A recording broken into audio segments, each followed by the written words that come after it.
Hello,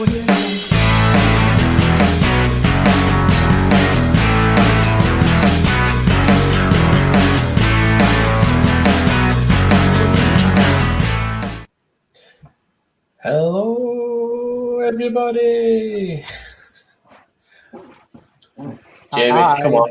Give us a wee. There we go. I've got clothes on now. I prefer the dress, to be honest.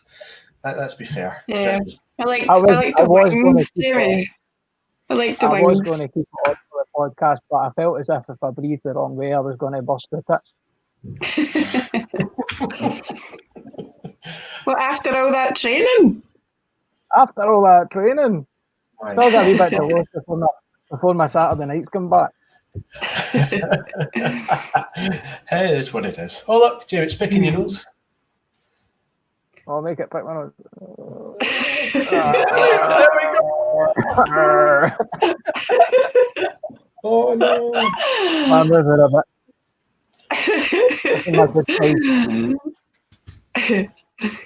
Oh, this is going to be fun. Let's post that up there. There we go. Living the dream. So this is life without the IT. I know. We don't need IT anymore. Sack him. I know. You might be demoted after this if it goes all right. Colin's gone. No, actually, Colin set all this up, so he can't go. He set it up. So. Oh, did it? We'll let him. He can keep his job for Shout another out to Colin. Yes, we miss you. So, well, yeah. This is just the way it's going to be. We've got no script. We've got nothing to do. We're just going to shimmer jammer. Which is nothing new, really. No. Now, we'll start, and hopefully people will join us, and they can also hopefully participate in all the questions. Mm-hmm. Please, we need you to talk to us. We have no friends. We actually don't like each other, so that's why we don't talk to each other. Anyway, moving swiftly on. So, hello and welcome back to another episode of A New Hope podcast, brought to you by myself, Keith, and the lovely hosts, Jamie and Lisa. Tonight, we talk about anxiety. And we'll cover in a few areas, including a brief overview of anxiety, specific types of anxiety, and tools that could hopefully help you cope better with an anxiety attack. Fingers crossed. Yeah. And remember, we are a peer support group, so this stuff that we tell you is usually our own experiences, what we've done. And if you feel like you need extra help, please go to your doctor or your specialist, please. So we'll start with our first topic, which is a brief overview of anxiety. And we'll give that to our psychotherapist, Lisa. Okay. So anxiety is a massive topic. It's not just one thing. So anxiety comes, I think if you can define it under a certain area, it's easier to treat. So there's more specific things that you can, techniques and tools to treat a specific area if you can kind of like specify what that is. So anxiety covers social anxiety, general anxiety, which is probably the majority of the population, and then there's like, it goes on to a more severe spectrum of severe anxiety, where there's a more robust treatment plan that goes in place for that. But for anyone that suffers from anxiety, I think the key aspects for that are, it's like breathing techniques, relaxation techniques. Is there any way I can put like something on? Yeah. Like a workbook? I've got a workbook. Yeah, that what's I it could called? put on for. Oh my God! Now you're asking. Oh, you could just show it on the camera. See this camera that sees your face? Yeah, hang on. But I'd rather people be able to actually download it because it's really, really, really effective, especially through the global pandemic. Keith, I emailed it to you. Here it is. It's called Living with Anxiety and Worry Amidst Global Uncertainty. And it doesn't just cover like what's happened lately, it just generally covers anxiety. So if there's any way I've got this on my laptop, so if there's any way I can get this onto the website, then if I could get guidance to do that, I'll do it. Yes, we'll get it on our website. We can put it in the form section. We can put it in the form section on the groups as well. Right. So it covers just a little guide, what worries about, what triggers anxiety and the different types of worry and anxiety. It targets like how to deal with anxiety as well, because there's like hypothetical anxiety and there's just anxiety nobody can deal with. So there's like a little worry tree. So if you can get your anxiety at the top of that tree and then just break it down into what you can, what is within your control and what isn't. And you work through what is within your control, and it's just a weight off your mind. Mm-hmm. There's also a thing called like a priority pie, where you just break everything down and like you just break it into a pie. So there's maybe 60% of stuff you can't deal with, you can't cope with because it's out with your control, and the rest you can. And see if you can just break it down into aims and objectives, like tiny little steps, and just work through it. It just takes the weight off your mind. It's so relieving. But if I can get this on, it's just a workbook that we have put together, and I've done it with clients and they've benefited so much from it. And yeah, I definitely would like to share that with people because it's benefited loads of other people. Mm-hmm. That's fine, we can do that, it's not a problem. Yeah. So we'll get that up. Let's see, that's like make a wee note to that somewhere. So that's a nice introduction into anxiety. It's basically encompassing a lot of different aspects that make people struggle with possible day-to-day life and need that little bit extra support when it comes to tackling these daily routines and activities. It's just little techniques that people can try out as well, like just relaxation techniques. I've got it all on my email, so I can send it over. Keith, I don't know how you share that, but we'll get it. We'll get it up somewhere. Or if Colin can do it, that would be amazing because it has benefited loads of my clients. That's brilliant. Thank you very much. Mm-hmm. So, Jamie, could you give us an example of some anxiety for yourself, what it was like? For myself, I was quite claustrophobic. I had a kind of claustrophobic anxiety when I was at my peak of depression. I didn't like being in places with a lot of people because I get the feeling of being watched and people judging me, and every move that I made, I just felt as if there was eyes on me all the time, whether it was good, bad, or indifferent. But the worst part for me was at Christmas time last year. I think I spoke about it in the group. I had family around, and obviously it's a happy time. We had a great morning, kids, everybody in the house, and I'd be lucky if there was 10 people in, including myself. And I started to get really, really hot and really, really nervous around my family, to the point where I had to vacate and take myself away from the situation because I felt as if I was going to completely break down. I couldn't breathe. And as I said, I got really, really, really warm. And I had to go up and lie down. Sounds like a panic attack, Jamie. It was a slight panic attack. As I said, I had to just remove myself. But I've been in situations with that, like being out and stuff before, in crowded places and that, but it's never ever, I've managed to kind of talk myself round about it, remove myself as quickly as I can, but never ever got to that kind of stage. It's just, it's quite hard to explain. But as I said, mine's is just kind of removing myself from the situation and trying to cool down a bit and deep breathing and tell myself that everything's okay and try and speak positive and positive thoughts and listen, people aren't watching you. Well, just that kind of stuff in it kind of relaxes me back out it. And it did take me about half an hour or so to come round, and everybody was away by the time I come back down the stairs, but it was quite strange. Yeah. So what you're saying is you just didn't want to talk to people in the group in your house and just left?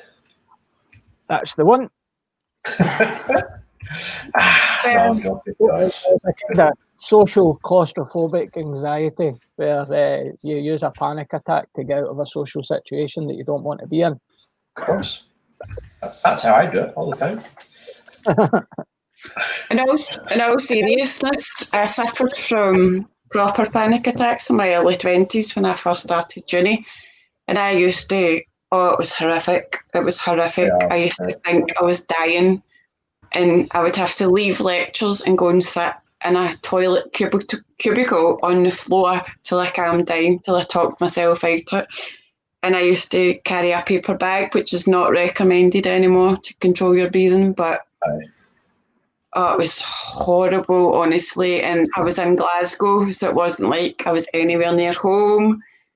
It was just, and I suffered for that, like for years, until I managed to control that myself. I didn't get any help with it. I just kind of worked out how to sort that out in my own head. But I kind of wished I'd got help with it because it wouldn't have went on for so long. Aye. But it's so debilitating. Like, honestly, I missed lectures because I sat on a toilet floor for hours to get myself out this mental situation that I'd got myself into, and I didn't understand it as well. I was like, why am I feeling like this? I don't even know what brought it on.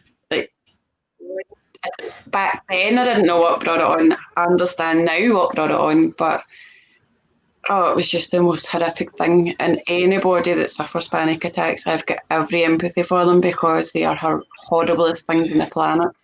Yes, they're not nice. I mean, I have all this social anxiety when I go out into shops. I hate it. I just can't do it. 9 times out of 10, there's lots of times I'll be there walking around and for no reason, feels like my heart's going to explode. Start breathing sweat heavier, and I've got to stop. 9 times out of 10, I have to phone the wife and say, "Look, I can't do this." She'll talk me around, or I've got a few strategies that I use, which we can cover later on, because obviously that's the next lot of questions. But going out in big crowded places or places that could be crowded, that's a massive one for myself. It's just a no-go generally, unless it's an absolute necessity, you know. Like you get your ass kicked, it's like, get out of the house. Okay, fine. The usual way it works for me. Yes. Well, can I share something that happened recently? I had planned to take my wee boy to Largs the other day, and this actually surprised me, but we were all ready to go, and then we've not been on a train in 5 months.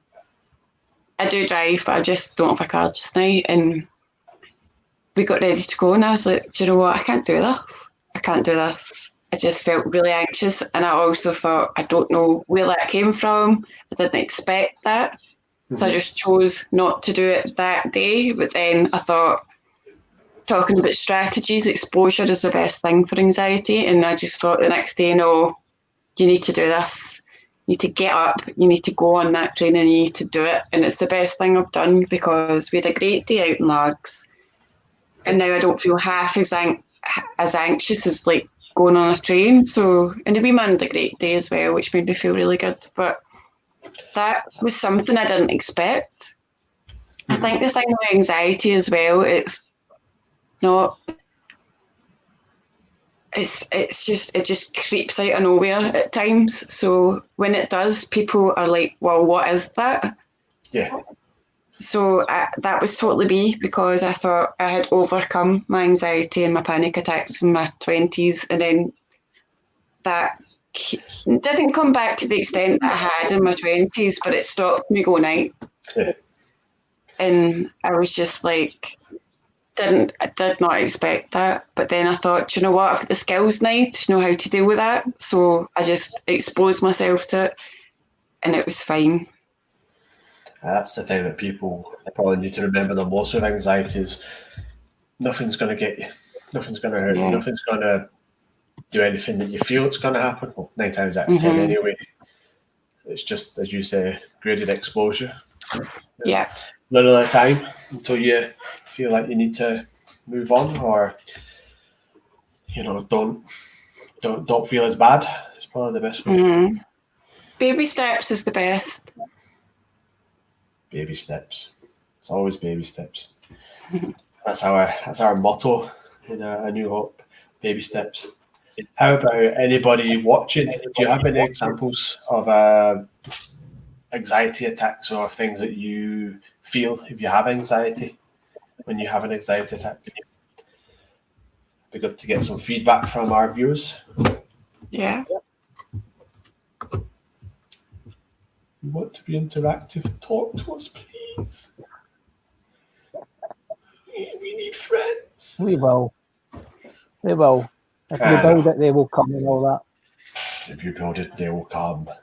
Now, I feel like we should just go through and do different film lines now and just see whoever guesses them. See where the mood takes us. See if anybody will go, oh, it'll be Not bad. runway.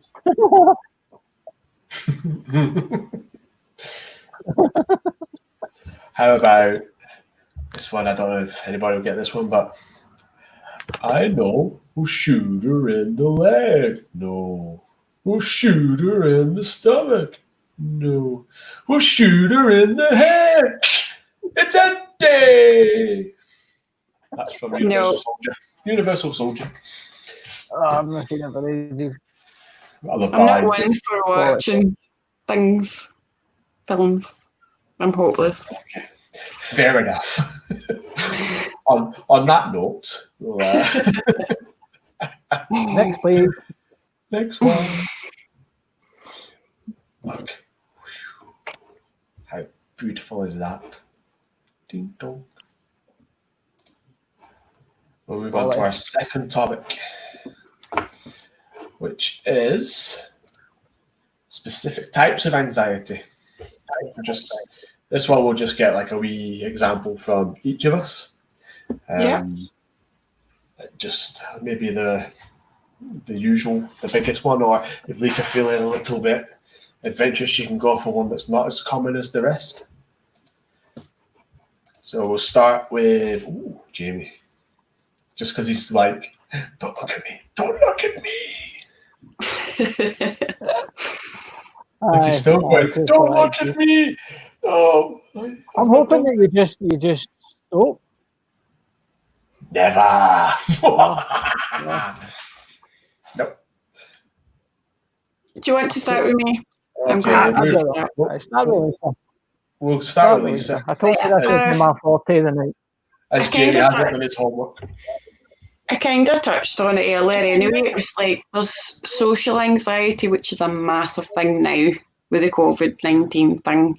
People are just terrified. They don't know mixed signals, mixed information. They don't know what they're doing.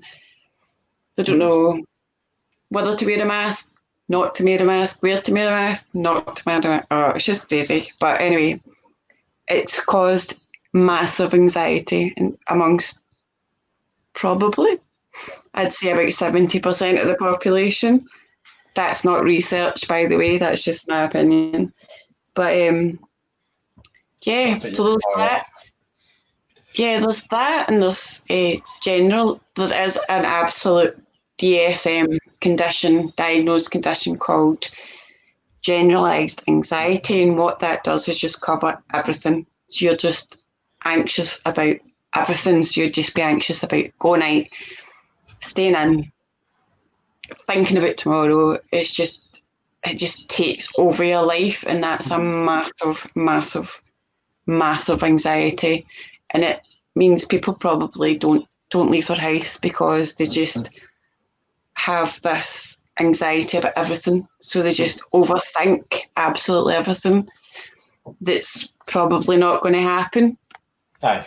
So anxiety is a prediction about the future.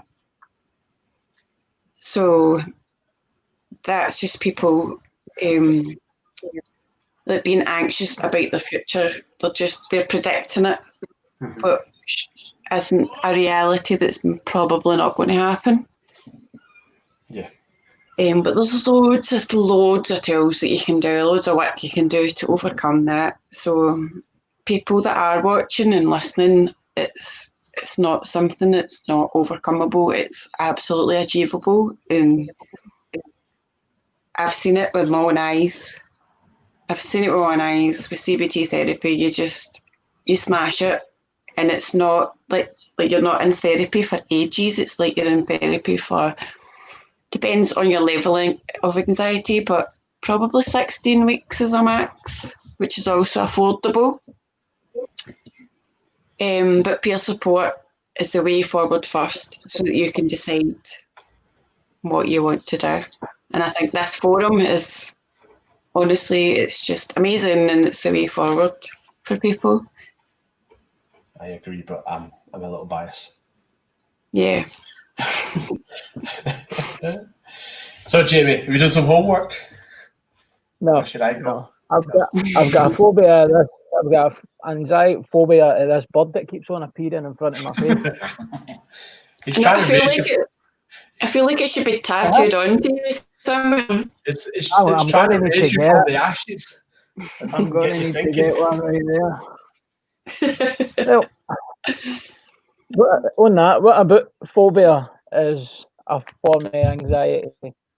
Yeah, definitely. So obviously it's a really overwhelming, debilitating part of anxiety that can cripple you from doing anything. Yeah. So it could be obviously an object, a place, a situation, an animal. I mean, how many people out there are a heavy fear of spiders? Agoraphobia. Yeah. Going outside, yeah. Yeah. Gillian and a crippling fear of spiders. So I mean that can, you walking down the street, you in a room, you anywhere, and this, I mean, these phobias are probably worse than fears. You know what I mean? These are images and feelings and thoughts in your head that are exaggerated on an absolute other level. And I mean, to the point where you'll know leave a room, whether it be dangerous or not, you'll know enter somewhere. People can get to the stage where they're organising their life and stuff round about the fear of a certain object, a place, or anything. And it can cause major restrictions in your day-to-day life. Definitely, Jamie. As well as obviously a lot of distress. And I just use spiders as an example because Gillian's crippled with spider fear, and I know what it can do to her. So I've got a phobia, and it's the weirdest phobia, right? And you're going to think this is weird. I can't touch cardboard with my hands. I've got to put gloves on. Just the thought, the touch a cardboard gives me the fear. Weird, but I can't do it. I've got chlorophobia. You got what? Sorry. Chlorophobia, the fear of clowns. Yeah, lots of people have that. You're not alone there. I hate clowns. They're evil things. I'm not allowed to have a phobia of anything. How? Because you're a dad.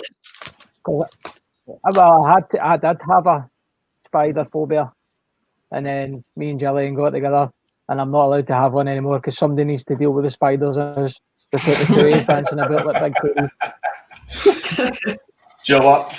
I know with phobias are debilitating and stuff, but see, sometimes the people that make up the names, they come up with some crackers. One of the best one is hippopotamonstros quidrodiliophobia, which is the fear of long words.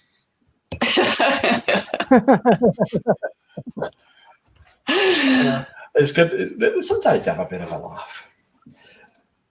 For me, phobias.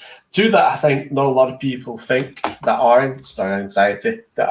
anxiety related would be OCD and post-traumatic stress. Yep. Both anxiety. I mean, not a lot of people. I don't think a lot of people would actually think this. I mean, OCD is obviously you have a compulsion to do a specific action or actions over and over until you are satisfied that that action is completed. Even if you have completed it the first time, you'll just There's do it. two elements to OCD that I was really surprised about. Were you going to cover that? Sorry. Oh no, I was just going to give a brief overview, but now you've mentioned it. So there's the intrusive thoughts. Mm-hmm. Were you going to mention it? Sorry. It's okay. You can go. You go. You're the professional. You missed last week. You've got plenty to catch up on. I know. I'm on a roll. So there's two elements to OCD. So there's the behavioural side and there's a mental side to it that people don't know about. Mm-hmm. So the mental side is intrusive thoughts. So, oh God, it's a massive subject that I learned about. But so what that would cover was like if you were walking down the street and you seen your mum and you were like, I just want to push her on the road because I want her to get knocked down. Intrusive thoughts. Might not think about that for a few people. No, and honestly, listen, like, see, when I learned about it at uni, it's so fitting. Like, I don't think there's anybody that's not had intrusive thoughts of some sort. Definitely. So that can be a range of things, and it can be things that are really disturbing as well. Like, not going to go into that, but it can be, but it doesn't mean you're going to act upon it. It just means it's an intrusive thought.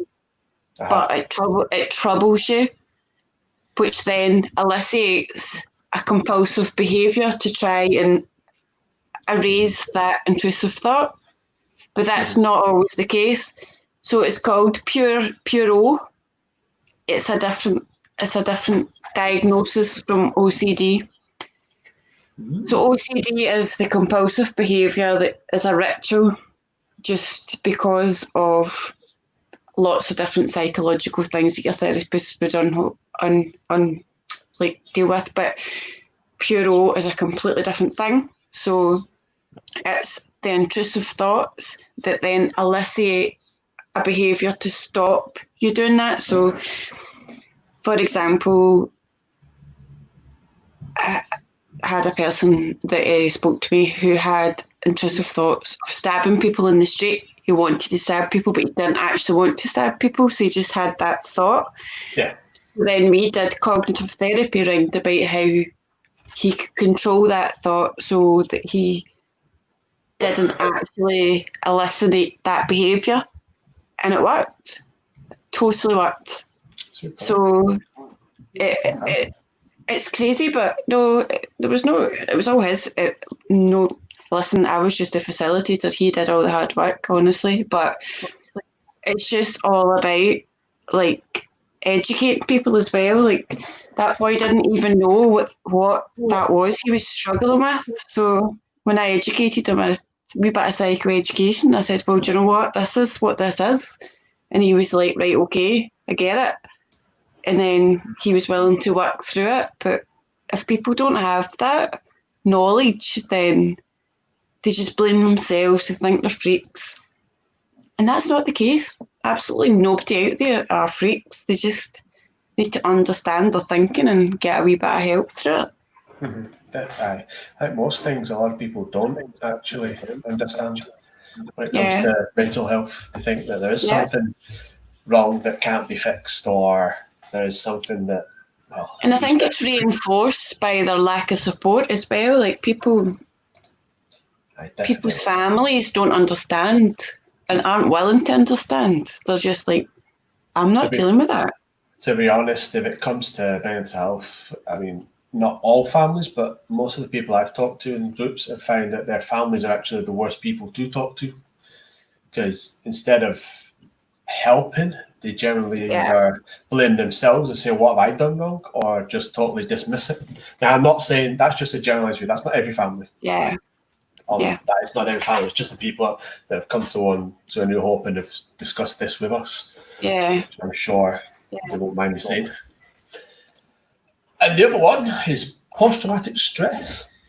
I'm pretty sure we've all heard of this from films and all the war movies. You know, when we relive traumatic events, nightmares and flashbacks. This could be, you know, a bang if you've been in the war. A bang could remind you of a bomb going off, and that'll initiate your fight and flight and freeze response, which is why some people with PTSD have the aggressive outbursts when they hear this.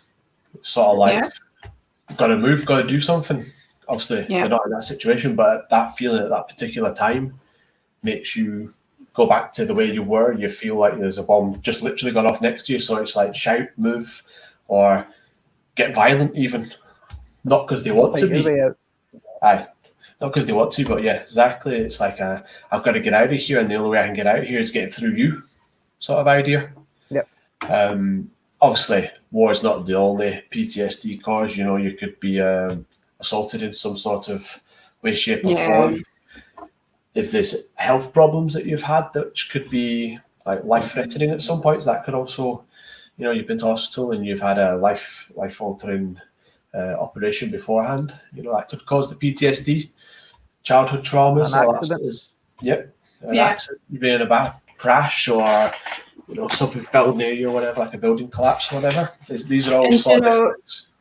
As well, it can be something really minor that you don't actually think that you've suffered from that, because it's all about me now, but my son get beat up in a gang, get put in hospital, and I didn't realise I had PTSD till like months down the line when I was on the course and I went to my therapeutic group, and I just burst into tears and I was just like inconsolable, and my therapist was like, well, you've got that. And I was just like, but it wasn't that big a thing. I didn't see it. You don't have to see it. You don't have to witness it. Mm-hmm. You don't have to be 100% part of it, but you just have to maybe experience some of it. Yeah, definitely. So, this is the thing, isn't it, with mental it's health? Not always. It's never black and white like medical conditions generally, like physical. You know, you go to a doctor, they see you've got X, Y, Z counts higher. Well, that's this. It can only be this, so you're done. Whereas mental health, because you can't see it and you've got to go off what people are telling you, it's a lot more digging, shall we say, for the answers rather than knowing the answers. Yeah, definitely. And obviously it affects every single person totally differently. Yeah. Mm-hmm. Definitely, Jamie. So every case is unique. They can all be put under an umbrella, but everything is unique. Yep, definitely. We could go on for hours, I think, about different types of anxiety and stuff. It's a massive subject. Aye, for sure. But we'll keep the next bit a little shorter. Maybe. And if anybody's got any questions or anything that they want to know, just message any of the pages or the groups, and somebody will get back to you with as much information as we can. Am I linked to this, Jamie or Keith? Linked to it? Well, you're here. I know, but like, I can see you. when we're offline. Well, that is a good question. No. What we'll do is we'll discuss that after. Right, okay. Right, so the next bit, what we've been doing now is a little bit of a news segment. If there's any been updates or changes to the group. So I've got a wee bit here. I mean, it's nothing major. So as we mentioned last week, we have two big changes. Firstly, we have our ladies group, which is hosted by Lisa and Susanna, who was here last week. You can search for that as the New Hope Ladies Group on Facebook. Yeah. I'm sure Lisa and Susanna will love to have you there. You can talk. Yeah, we've had quite a bit of interest so far, which is really nice. So I'm looking forward to Wednesday, and anybody else that wants to come along. Definitely. And I'd like to just, there's quite a lot of anxious people that don't want to come video call. So that's absolutely fine if you just want to listen in. I just want to promote that if you want to just listen into the chat, that is absolutely fine if you don't want to be seen. Of course, no we never pressure push to any. Yeah. We never ever push anybody to talk. It's entirely up to you when you feel ready. Yeah. And the other news is, well, the book. We're hopefully going to release the website this coming week. The website is an integral part to the book's success.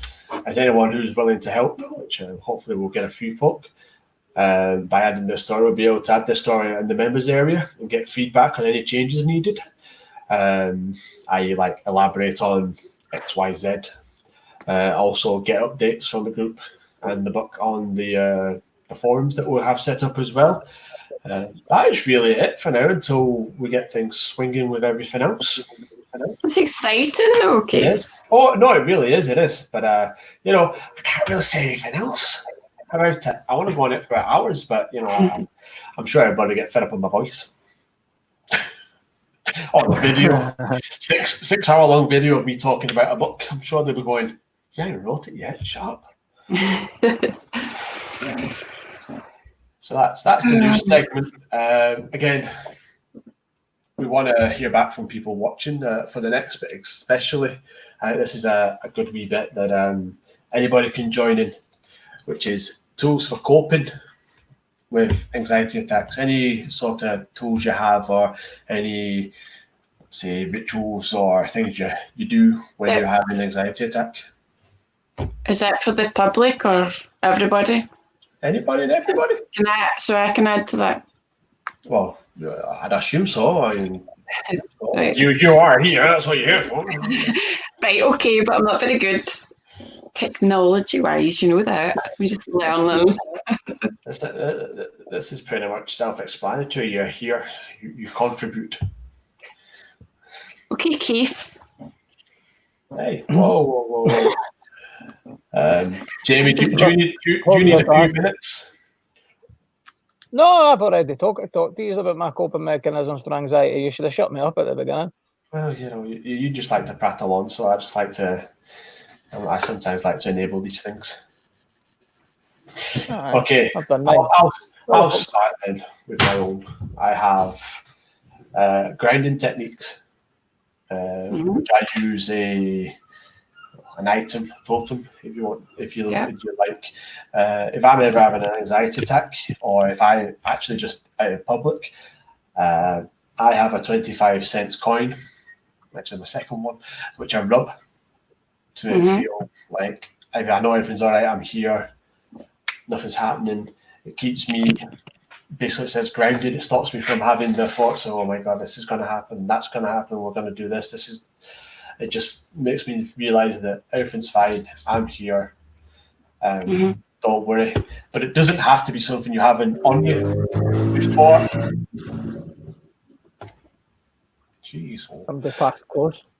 Before I had the coins, if I was out saying Asda and I was having a panic attack, instead of obviously using a coin because I didn't have one, I just grabbed onto one of the shelves and held onto a shelf.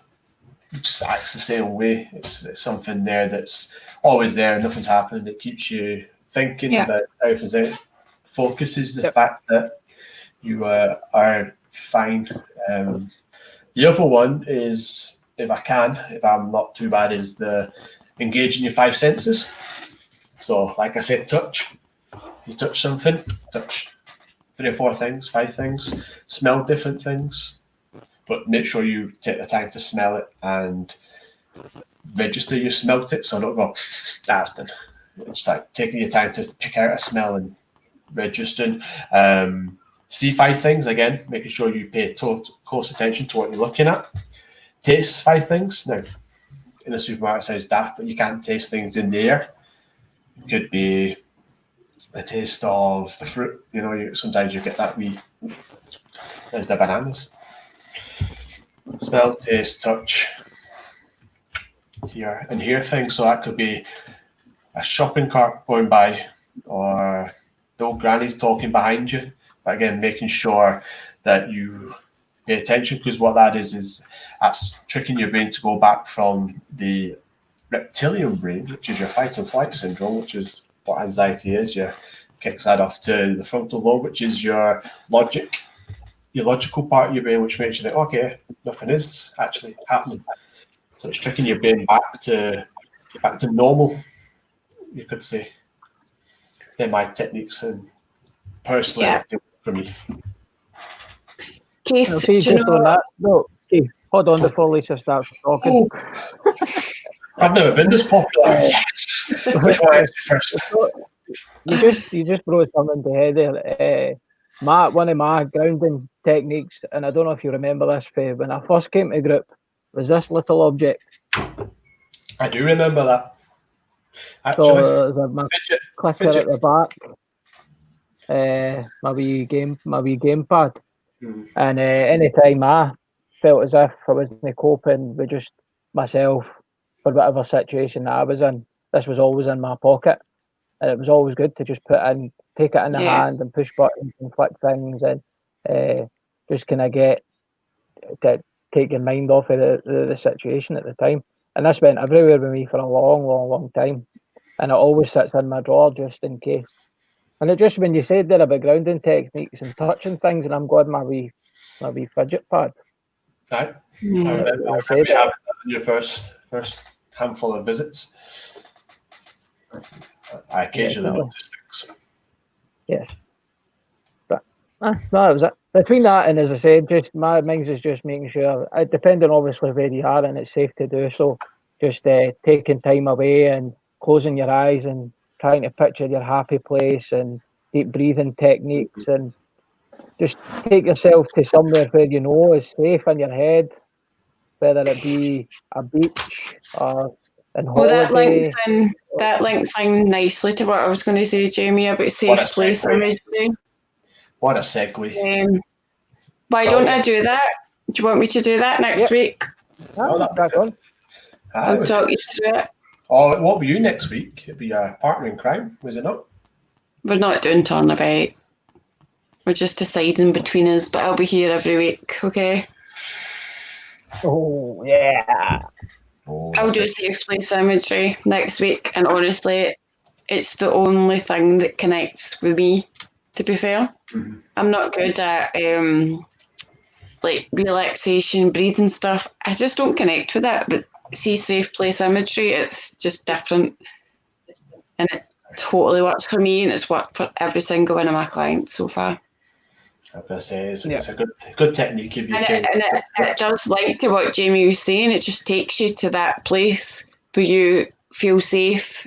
That might be a beach, it might be, God knows, it's different for everybody, but if you practice that enough, when you feel anxious and you can just go and sit in a wee quiet space and take yourself to that place, that is your safe place, and you'll just talk yourself out of anything. Definitely. Really works. Does really work. 100%. One last thing I think to say about coping techniques is, as usual with everything to do with mental health, they're not going to work straight away, or they might not work as well straight away. You have to persevere and try different things and find out what's the best for you. Because practice. And everybody's different, so what helps me might not help you, so forth. Yeah.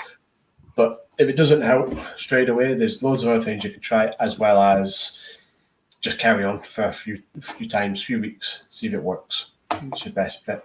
And just hoping that people can contact us all now, as well. People might not feel comfortable contacting one person, who might want to contact a different. So I just think making our contact details are widely available as well would be really useful. Colin's job. I'm not sure, but There you go. There's our social media. know. You can find us on there. A New Hope info will bring up our main page, but I just mean specifically, like some people might warm to you more than Keith than me, and some people might warm to Jamie more than Susanna. I just wondered if we could all have individual things. 'Cause After tonight's quiz, not a lot of people will want to me. They're not taking Oh, it seriously enough. you never know. That a few people might want you for not for help though. That'll cost them. Well, on the website, this is one bit of the website, we have a team page. No. 2 minutes. No. 2 minutes. 2 minutes. I want to go to sleep. We have a team page that'll link our Facebook accounts, each of our own Facebook accounts, if you want to contact us that way. Again, this will all be updated when we actually launch the website, which hopefully will be this week. And exciting. So we'll just finish with our closing remarks, and that'll be us for the night, I think. So please remember, we're here for you. Join our social medias. As we just discussed, we'd love to have you there, see you there, and talk to you. But again, we're just a peer support. If you really feel like you need extra help more than what peer support can give you, please contact your doctor.